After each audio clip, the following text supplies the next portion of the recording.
म्हणजे ऐकायला भेटलेलं आहे. तर डिस्प्ले येणार आहे, बघू शकता वरचं जे एकदम वेगळीच. तर जे खानदेश मित्रांनो, स्वागत आहे तुमच्या आपल्या एक न्यू ब्लॉगमध्ये. तर मागच्या ब्लॉगमध्ये तुम्ही पाहिलंच असेल की दीपक बँडच्या गाडीचं काम किती झालेलं होतं, आणि या ब्लॉगमध्ये तुम्हाला पाहायला भेटणार आहे की किती काम झालेलं आहे दीपक बँडच्या गाडीचं. तर व्हिडिओमध्ये कंटिन्यू राहा आणि व्हिडिओ पूर्ण पहा, कसा वाटला कसा, आणि कमेंटमध्ये नक्की सांगा. वरची फ्रेम पण तयार झालेली आहे आणि जनरेटरचं पूर्ण सेटअप असं जनरेटर लावून दिलेलं आहे, बघू शकता तुम्ही. अशोक लेलँडचं असं जनरेटर आहे. तर बघू शकता मित्रांनो तुम्ही, बनवून झालेलं आहे पूर्ण.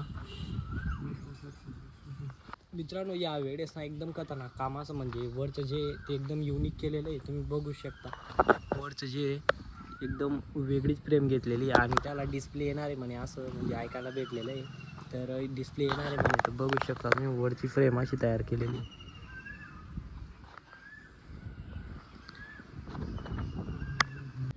तर हायड्रोलिक इथं पण आहे, बघू शकता तुम्ही. आणि दीपक बँडचा जनरेटर अशोक लेलँडचा, तीच गाडी दीपक दादांची. मागची जी गाडी होती तीच गाडी आहे आणि तीच गाडीवर एकदम खतरनाक असा सेटअप तयार केलेला आहे. तर इथं जे वरती पुरा फ्रेम आहे.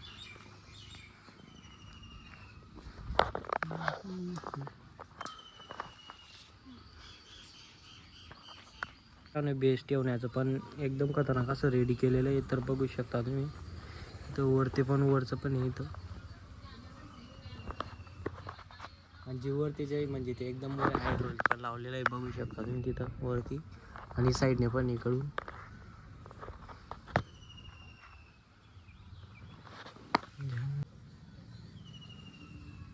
बघू शकता तुम्ही. आणि तिकडच्या साईडने लावतो मी तुम्हाला. तर साईडने पूर्ण गाडी कव्हर केलेली आहे, बघू शकता मित्रांनो. इथं खालचं फ्रेम पण तयार झालेलं आहे आणि जनरेटरचं खालचं जे फ्रेम आहे ते पण तयार झालेलं आहे. वरचं बघू शकता तुम्ही, वरचं पण तयार एकदम खतरनाक असं झालेलं आहे.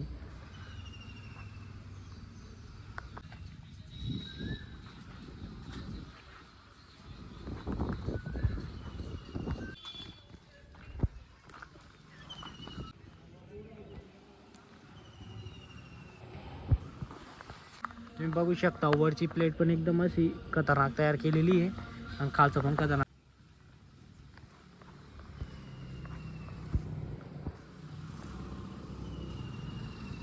ते लावून दिलेलं आहे आणि बाकी खाली पडायला तर असं दिसतंय. ते पूर्ण म्हणजे मागचं असं झालेलं आहे, तुम्ही बघू शकता. आणि जे वरचं सेटअप आहे ते पण, ते वरचं सेटअप आहे पूर्ण. तर मित्रांनो भेटू दुसऱ्या ब्लॉगमध्ये, आणि ब्लॉग कसा वाटला कमेंटमध्ये नक्की सांगा. आणि आपल्या चॅनलला सबस्क्राईब करा, असे व्हिडिओ येणार आहेत. तर भेटू. जय खानदेश. फ्रेम घेतलेली आणि त्याला डिस्प्ले येणार आहे म्हणे, असं तर बघू शकता तुम्ही वरची फ्रेम अशी तयार केलेली.